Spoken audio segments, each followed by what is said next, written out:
Hi, I'm Rick Kaler. Thanks for joining me. Have you ever heard, do what you love and the money will follow?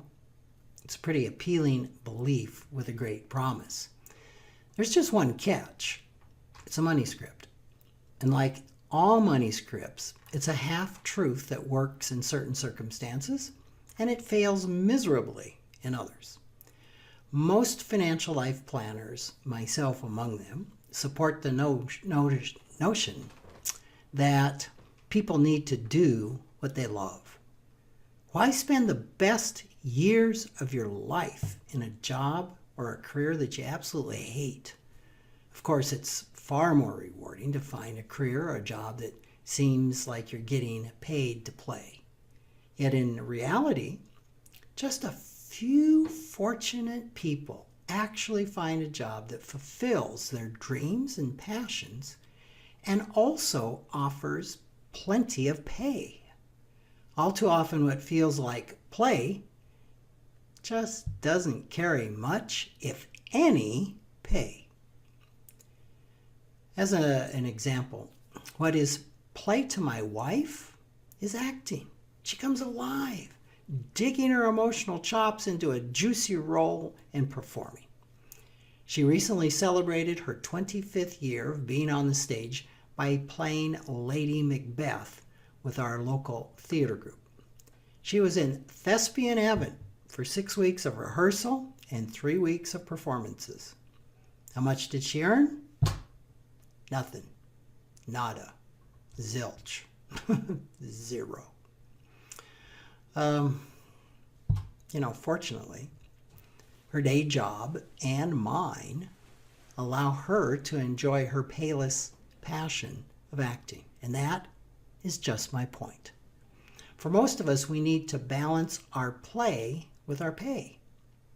Jonathan Clemens, who's author of Humble Dollar Blog, agrees and gives some jolting advice to those that embrace the do-what-you-love philosophy.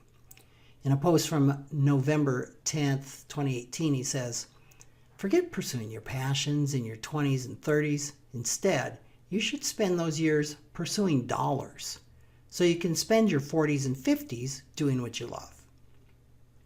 He contends that pursuing your passions in your 50s brings greater happiness than endeavoring to do so in your 20s, when you probably don't really know what you want and when the conventional work world will likely still seem novel and exciting.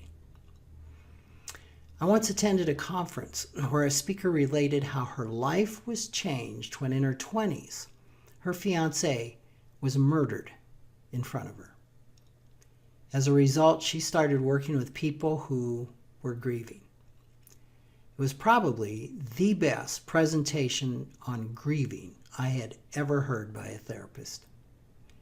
Afterwards, she came and sat down beside me.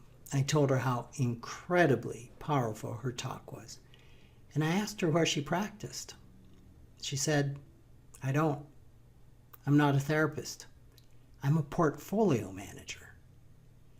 She explained that her passion was working with those grieving, but her day job, for which she earned a handsome six-figure salary, was managing millions of dollars. "I hope someday I can quit and afford to do what I love," she said. And then apologetically added, "I know that doesn't sit well with you or your peers who preach a person should be doing what they love." Without hesitation, I heard myself respond, "There's nothing wrong with doing what you don't like, so someday you can afford to do what you love." Her face lit up in surprise. She gave me a big hug and said, "I really needed to hear that." Maybe you need to hear that too. I certainly don't advocate staying stuck in a soul-crushing job that you hate, but work is not necessarily the only way to satisfy your life aspirations. An okay job that gives you financial stability and allows you to do what you love outside of work may be a perfectly acceptable compromise. The goal is to find a balance that meets both your financial and your emotional needs.